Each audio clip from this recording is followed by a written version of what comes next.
Assalamualaikum warahmatullahi wabarakatuh. Salatu wassalamu ala asrafil anbiya'i wal mursalin wa ala alihi wa sahbihi ajma'in, amma ba'd. Perkenalkan, nama saya Abdul Rauf M, NIM 9040 0120 040 dari kelas akuntansi A. Pada video ini, saya akan menjelaskan beberapa materi, yakni yang pertama, sistem perpajakan Indonesia dan konsep perpajakan menurut Islam. Yang kedua yaitu PPh pasal 21 dan 26. Yang ketiga PPh pasal 22. Yang keempat PPh pasal 23. Dan yang terakhir PPh pasal 24. Baik, langsung saja pada materi yang pertama yaitu sistem perpajakan Indonesia dan konsep pajak menurut Islam. Sistem perpajakan Indonesia. Sistem pemungutan pajak merupakan sebuah mekanisme yang digunakan untuk menghitung besarnya pajak yang harus dibayar wajib pajak ke negara. Di Indonesia berlaku 3 jenis sistem pemungutan pajak, yakni yang pertama Self-Assessment System, yang kedua Official Assessment System, dan yang ketiga Withholding Assessment System. Yang pertama, Self-Assessment System. Self-Assessment System merupakan sistem pemungutan pajak yang membebankan penentuan besaran pajak yang diperlukan yang perlu dibayarkan oleh wajib pajak yang bersangkutan. Dengan kata lain, wajib pajak merupakan pihak yang berperan aktif dalam menghitung, membayar, dan melaporkan besaran pajaknya ke kantor pelayanan pajak atau KPP, atau melalui sistem administrasi online yang sudah dibuat oleh pemerintah. Peran pemerintah dalam sistem pemungutan pajak ini adalah sebagai pengawas dari para wajib pajak. Self-assessment system diterapkan pada jenis pajak pusat. Contohnya adalah jenis pajak PPN dan PPh. Ciri-ciri sistem pemungutan pajak self-assessment yaitu yang pertama, penentuan besaran pajak terutang dilakukan oleh wajib pajak itu sendiri. Yang kedua, wajib pajak berperan aktif dalam menuntaskan kewajiban pajaknya mulai dari menghitung, membayar, hingga melaporkan pajak. Dan yang ketiga, pemerintah tidak perlu mengeluarkan surat ketetapan pajak, kecuali jika wajib pajak telat lapor, telat bayar pajak terutang, atau terdapat pajak yang seharusnya wajib pajak bayarkan namun tidak dibayarkan. Yang kedua yaitu Official Assessment System. Official Assessment System merupakan sistem pemungutan pajak yang membebankan wewenang untuk menentukan besarnya pajak terutang pada fiskus atau aparat perpajakan sebagai pemungut pajak. Dalam sistem pemungutan pajak Official Assessment, wajib pajak bersifat pasif dan terutang baru ada setelah dikeluarkannya surat ketetapan pajak oleh fiskus. Sistem pemungutan pajak ini bisa diterapkan dalam pelunasan pajak bumi bangunan atau PBB atau jenis pajak daerah lainnya.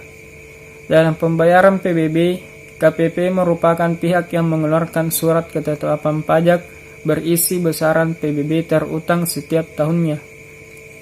Jadi, wajib pajak tidak perlu lagi menghitung pajak terutang, melainkan cukup membayar PBB berdasarkan surat pembayaran pajak terutang atau SPPT yang dikeluarkan oleh KPP tempat objek pajak terdaftar.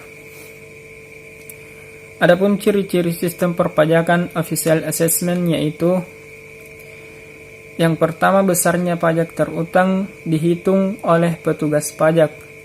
Yang kedua, wajib pajak sifatnya pasif dalam perhitungan pajak mereka. Yang ketiga, pajak terutang ada setelah petugas pajak menghitung pajak yang terutang dan menerbitkan surat ketetapan pajak. Dan yang terakhir, pemerintah memiliki hak penuh dalam menentukan besarnya pajak yang wajib dibayarkan. Dan yang terakhir yaitu Withholding Assessment System. Pada withholding system, besarnya pajak dihitung oleh pihak ketiga yang bukan wajib pajak dan bukan juga aparat pajak atau fiskus. Contohnya yaitu pemotongan penghasilan karyawan yang dilakukan oleh bendahara instansi terkait. Jadi, karyawan tidak perlu lagi pergi ke KPP untuk membayarkan pajak tersebut. Baik, materi selanjutnya itu konsep pajak dalam Islam. Adapun definisi pajak menurut Islam, yaitu secara etimologi, pajak berasal dari bahasa Arab dengan istilah doribah, yang berarti mewajibkan, menetapkan, menentukan, memukul, menerangkan, atau membebankan. Sehingga doribah adalah harta yang dipungut oleh negara yang bersifat wajib selain jizyah dan kharaj. Sekalipun keduanya secara awam bisa dikategorikan doribah. Adapun ketentuan umum pajak menurut Islam, yaitu pajak diperbolehkan dalam Islam karena adanya kondisi tertentu dan juga syarat tertentu seperti adil, merata dan tidak membebani rakyat, serta untuk kepentingan kemaslahatan. Jika melanggar ketiganya, maka pajak seharusnya dihapus dan pemerintah mencukupi diri dari sumber-sumber pendapatan yang jelas ada nasnya dan kembali kepada sistem anggaran berimbang atau balance budget.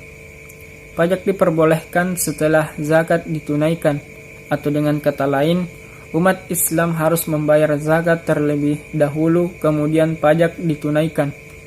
Kewajiban pajak bukan karena adanya harta, melainkan karena adanya kebutuhan mendesak, sedangkan baitul mal kosong atau tidak mencukupi. Pemberlakuan pajak dalam Islam adalah situasional, tidak harus terus-menerus. Ia bisa saja dihapuskan bila baitul mal atau tempat penyimpanan sudah terisi kembali. Pajak diwajibkan hanya kepada kaum muslimin yang kaya. Adapun hak-hak dan kewajiban wajib pajak dalam Islam. Perintah membayar zakat diwajibkan kepada setiap umat Islam yang mampu memenuhi kebutuhan hidupnya sehari-hari secara layak. Bagi muslim yang tidak mampu mencukupi biaya hidup, mereka tidak wajib membayar zakat. Sebaliknya, mereka malah harus diberi zakat. Dan jenis dan macam pajak dalam Islam, sumber-sumber pendapatan negara menurut Islam, yaitu yang pertama, kharaj, yang dapat diartikan sebagai harta yang dikeluarkan oleh pemilik untuk diberikan pada pemerintah.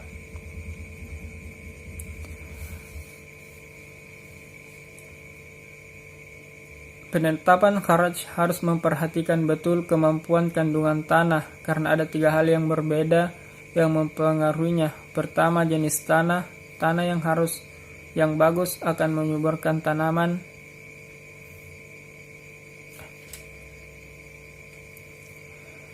Yang kedua yaitu usyur, adalah pajak yang dipungut dari hasil pertanian. Tarifnya tetap, yaitu 10% atas hasil panen dari lahan yang tidak beririgasi dan 5% atas hasil panen dari lahan yang beririgasi. Pajak ini bisa berupa uang atau berupa bagian dari hasil pertanian itu, sebagaimana tersirat dalam Al-Quran Surah Al-An'am ayat 141. Yang ketiga yaitu khums atau sistem proporsional tax, adalah presentasi tertentu dari rampasan perang yang diperoleh oleh tentara Islam sebagai ghanimah, yaitu harta yang diperoleh dari orang-orang kafir dengan melalui pertempuran yang berakhir dengan kemenangan. Sistem pendistribusian disebut khums atau 1/5 setelah peperangan. Yang keempat yaitu jizyah, yaitu berupa pajak yang dibayar oleh kalangan non-muslim sebagai kompensasi atas fasilitas sosial ekonomi, layanan kesejahteraan, serta jaminan keamanan yang mereka terima dari negara Islam. Yang kelima yaitu usyur, adalah pajak yang dikenakan atas barang-barang dagangan yang masuk ke negara Islam atau datang dari negara Islam itu sendiri. Pajak ini berbentuk bea impor yang dikenakan pada semua perdagangan. dibayar sekali dalam setahun dan hanya berlaku bagi barang yang nilainya lebih dari 200 dirham.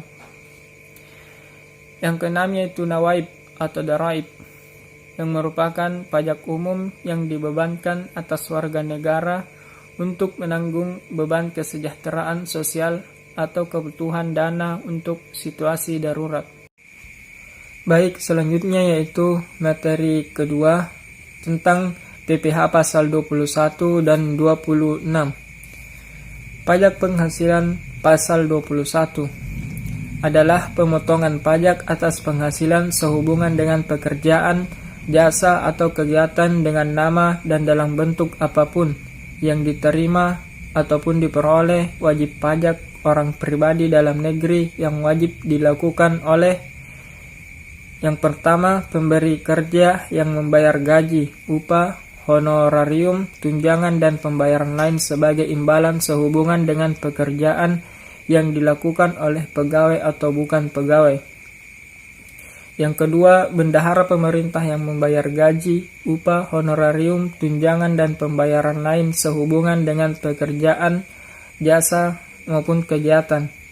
Selanjutnya itu dana pensiun atau badan lain yang membayarkan uang pensiun dan pembayaran lain dengan nama apapun dalam rangka pensiun. Selanjutnya yaitu badan yang membayar honorarium atau pembayaran lain sebagai imbalan sehubungan dengan jasa termasuk jasa tenaga ahli yang melakukan pekerjaan bebas. Dan yang terakhir, penyelenggara kegiatan yang melakukan pembayaran sehubungan dengan pelaksanaan suatu kegiatan. Adapun dasar perhitungan PPh pasal 21 yaitu kita menghitung terlebih dahulu penghasilan bruto, lalu penghasilan neto. Cara perhitungan penghasilan neto atau PN yaitu besarnya PN ditentukan berdasarkan penghasilan bruto yang dikurangi dengan pertama, biaya jabatan 5% dari PB maksimum 6 juta setahun atau 500.000 sebulan. Yang kedua, iuran yang terkait gaji yang dibayar oleh pegawai, misal iuran pensiun.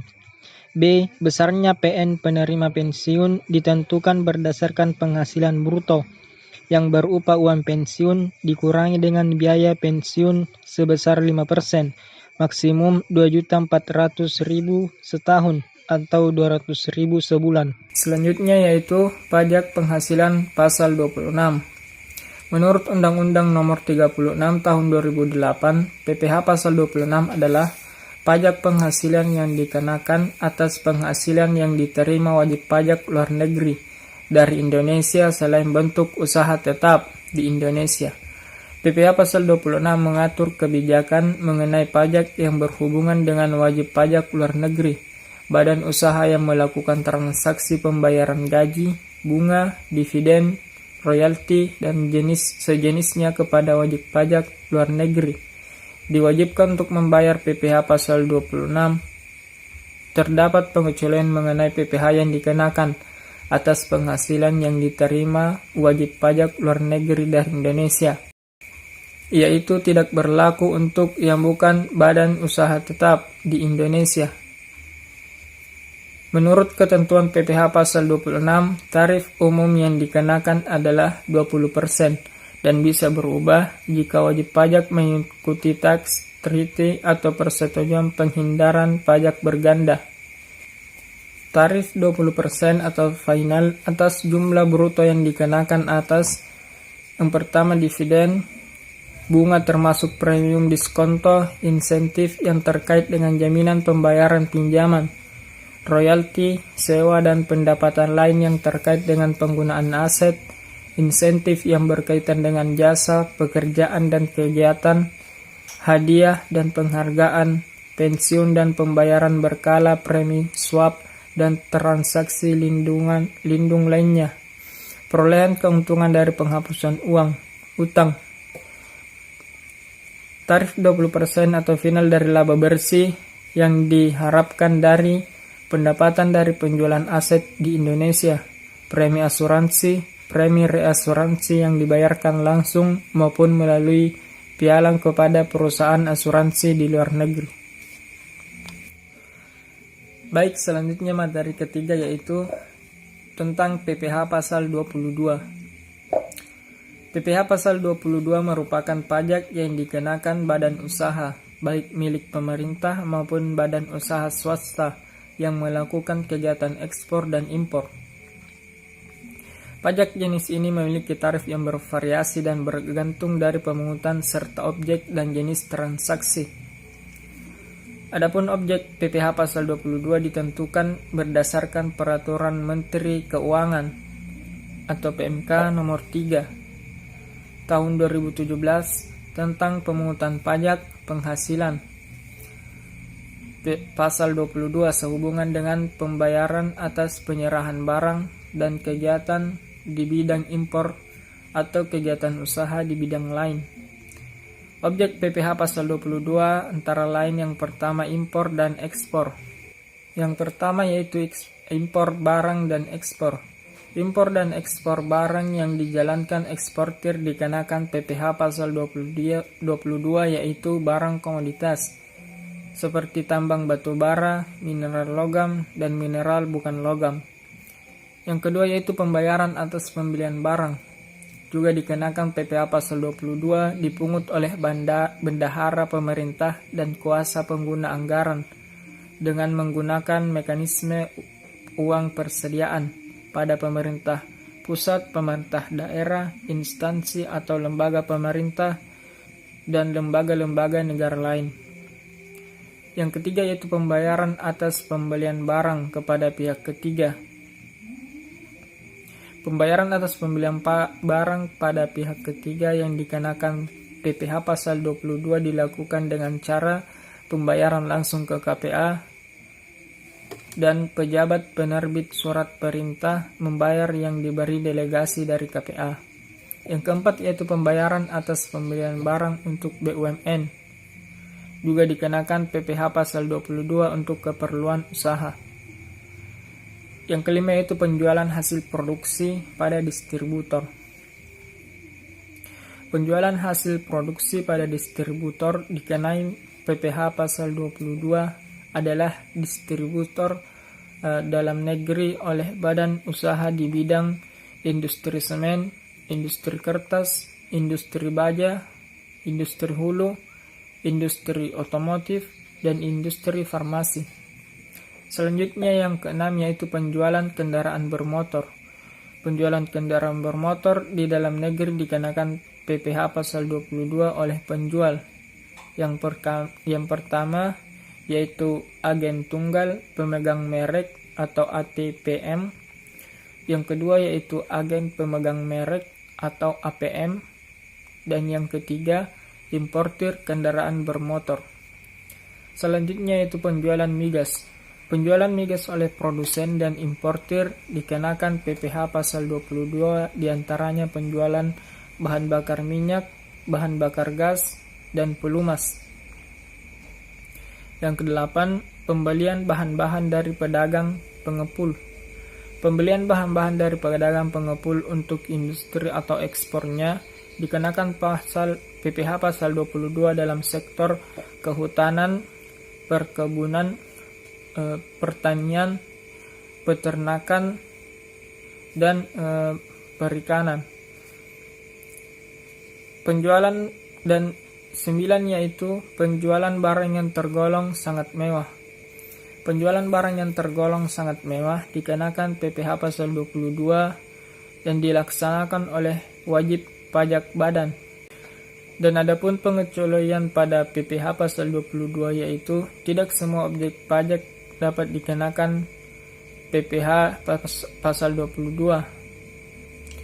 Pengecualiannya yaitu yang pertama impor barang dan atau penyerahan barang yang berdasarkan ketentuan peraturan perundang-undangan tidak terutang PPh harus disertai surat keterangan bebas PPh pasal 22 yang diterbitkan Direktur Jenderal Pajak.